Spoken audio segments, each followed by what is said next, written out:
Assalamualaikum warahmatullahi wabarakatuh. Waalaikumsalam. Crossover, majalah Cross Digital dalam kurung MGD garis miring Cross TV kembali mengudara. Tadi Ba'da maghrib atau habis berbuka, Cross sempat bincang-bincang santai dengan Sekung. Sekung PP IPAT. Dan di hadapan Cross TV ini masih kayak si MKP. Kalau nyinggung MKP pas yang depan MKP. Kang Dr. Udin Narsudin SHMH, dia megang dua loh sebetulnya. MKP, Majelis Kehormatan Pusat Ikatan Pejabat Pembuat Akta Tanah, masih dong. Gak tahu ya. Kan belum kongres. Dan yang kedua, Dewan Kehormatan Pusat Ikatan Notaris Indonesia. Dua-duanya menangani kode etik. Nah Kang, ini kan ngeliat perkembangan organisasi. Ya, ini dulu lah ya, di latar belakangan. Mulai perkembangan Ikatan Notaris Indonesia berjalan dua-duanya nih masing-masing dengan gayanya masing-masing lah. Saya nggak bicara DKP ya, bicara pengurus karena dua organ ini berbeda. Jangan nggak usah bicara pengurus PP, oh DKP bro berarti masuk dong, belum tentu. Karena dua organ yang berbeda. Karena adik ART-nya ngomongnya begitu. Organ-organ organisasi ada beberapa kan gitu. Nah, melihat perjalanannya pengurus di Ikatan Notaris Indonesia khususnya di pusat ini ada dua. Dualisme kepengurusan, bukan organisasinya. Yang ini gayanya sendiri, apa enak ya,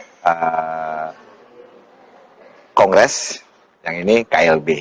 Nah Kang, terakhir muncul statement, ya kan? Sebelumnya kalau tidak salah perang flyer tentang apa? Tentang ujian kode etik yang sebetulnya yang di depan ini loh yang punya kewenangan untuk melaksanakan kode etik karena dialah Dewan Kehormatan, dialah Majelis Kehormatan.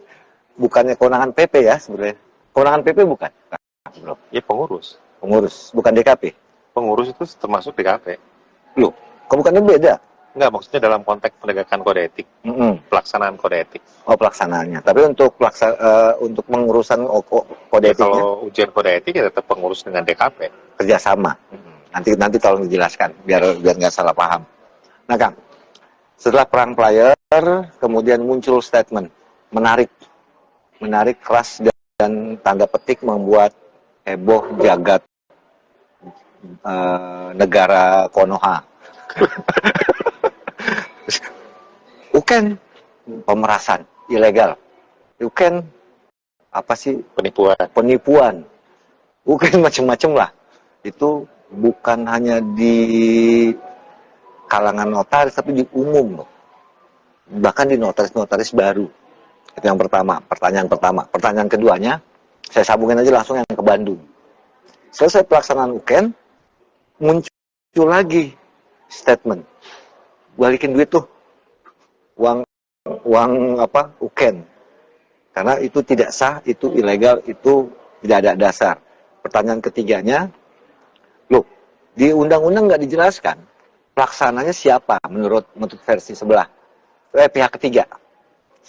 Di situ memang ada UKN, kode etik yang ada, bukan UKN, bukan ujian, hanya ada kode etik profesi dan pelaksananya tidak dijelaskan siapa pelaksana kode etik itu dan sebagainya. Nah, tanggapannya gimana Kang? Perkembangan tiga hal tadi.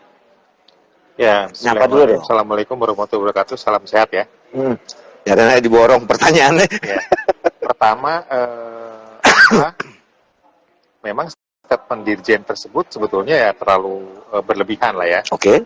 Jadi malah cenderung overlap lah gitu ya. Sebetulnya tidak sepantasnya seorang pejabat umum mengemukakan atau menyampaikan hal-hal yang sangat kasar. Saya anggap kasar lah ya, karena kan dia ngomong bahwa penipuan lah, kemudian apapun lah ya. Wow, ada pemerasan lah. Tentu tidak pantas. Walaupun tentu muaranya sebetulnya adalah dari adanya dualisme tadi ya. Sejak awal juga kan memang sudah saya sampaikan langkah yang terbaik memang berdamai gitu ya. Tapi sampai sekarang kan kemudian belum ada titik temu lah yang terbaik. Bukannya dibully kan? Nah itu juga sama ya. Saya kan berinisiatif untuk ayo berdamai gitu ya dengan teman-teman dari NMI gitu ya, dengan teman-teman yang lain, TOSE dan seterusnya gitu ya. Itu malahan kemudian dibully gitu kan. Ya sudahlah, itu resiko ya. Siap. Nah, tapi ingin saya sampaikan terkait dengan pertanyaan tersebut, kenapa saya sebut sebagai berlebihan? Ya, saya sebut sebagai terlalu jauh lah ya gitu. Karena bagaimanapun sebetulnya muara dari perselisihan atau persengketaan dalam tanda petik gitu ya. Persoalan ini adalah dari Dirjen sendiri kan. Ya, dari kementerian sendiri. Kenapa kemudian katakanlah kongres yang di di Jawa Barat. bukan Jawa Barat kan udah di ini ya, di Cilegon. Oh, yang Cilegon Itu ya. kan dibatalkan kan. Dan seterusnya lah, itu banyak hal lah ya. Yang kemudian rembuk nasional itu juga kan sebetulnya salah satu persoalan ya. Nah, artinya sebetulnya itu adalah menunjukkan ketidakmampuan pemerintah, dalam hal ini Dirjen tentu yang terpenting adalah menyelesaikan persoalan tersebut gitu ya. Jadi malahan sebetulnya tidak layak lah ngomong seperti itu dong. Gitu ya, dengan omongan-omongan yang kasar, mengancam gitu kan. Menunjukkan dalam hal ini ya pemerintah ya, kalau dia adalah representasi dari pemerintah, menunjukkan ketidakmampuan tersebut. Ketidakmampuan. Iya. Hemat saya ya, kalau misalkan memang ingin menyelesaikan ya jangan dengan menggunakan kata-kata yang tidak bijaksana seperti itu gitu ya. Kalau pembina itu kan harusnya bijaksana, bukan bijaksini gitu ya. Bijaksana, bijaksini. Iya, harus bijaksana itu artinya penuh dengan katakanlah kenyamanan ya, penuh dengan kewibawaan, kearifan gitu ya. Tidak mengeluarkan kata-kata yang seperti itu. Itu yang pertama. Yang kedua adalah terkait dengan sebetulnya organisasi gitu ya, itu sebetulnya adalah punya anggaran dasar rumah tangga kan gitu ya. Ya, status ADART itu ya berlaku untuk para anggotanya dong. Ya. Nah, yang namanya perjanjian tentu tidak bisa kemudian berlaku untuk pihak lain. Ya, ada yang disebut sebagai asas personality, ya, ada yang disebut sebagai asas kepribadian. Ya. Ya, artinya berarti kan perjanjian tersebut memang berlaku untuk pihak-pihak yang membuatnya dong. Oh ya. Anggota Ikatan Notaris Indonesia, anggota perkumpulan, ya selayaknya yang memang harus melaksanakan itu gitu loh.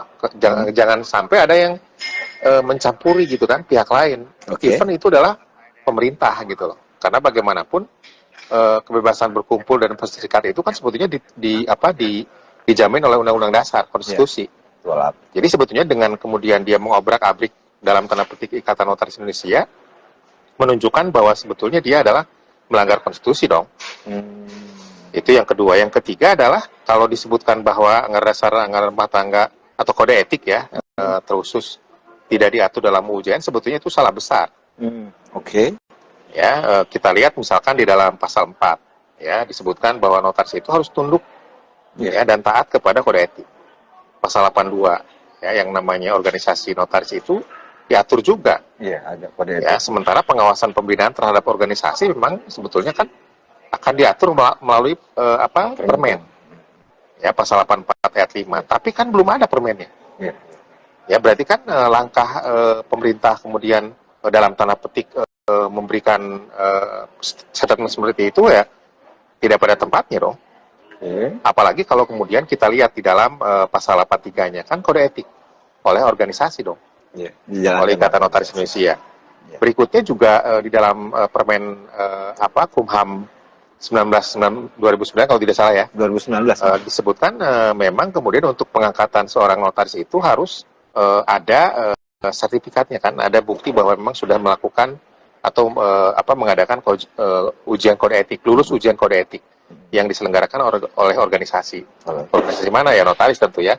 Ikatan Notaris Indonesia. Masa organisasi dokter? Iya, makanya tentu kalau disebutkan memang ujian kode etik itu tidak harus oleh Ikatan Notaris Indonesia atau organisasi notaris, loh, permennya sendiri kan mengatakan seperti itu. Ya sama dengan mengangkangi regulasi atau peraturan yang dia keluarkan sendiri dong.